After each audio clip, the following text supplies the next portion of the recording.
In this quick tutorial, I'm going to show you guys the basics of using the SpheroEDU app.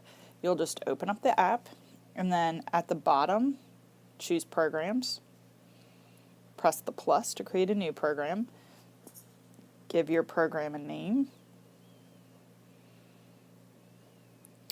then make sure Blocks is chosen, make sure Sphero is chosen, and press Create.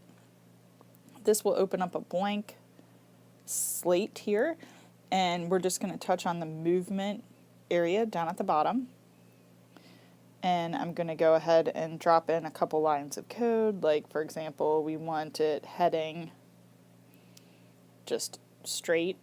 I'm going to add in a roll, and then I'm going to change the variable on the roll. To do that, I'm going to touch the variable I want to change.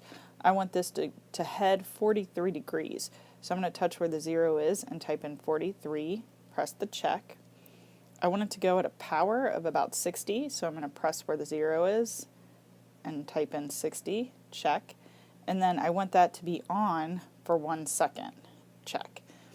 And I can copy and paste this code to make it a little bit easier, so I'm just going to press and then select the two pieces of paper, which is copy, press my line of code again, and press the paste option, which is the clipboard, and then I can just change variables that I want to change. So this time I'm going to change this to maybe 127.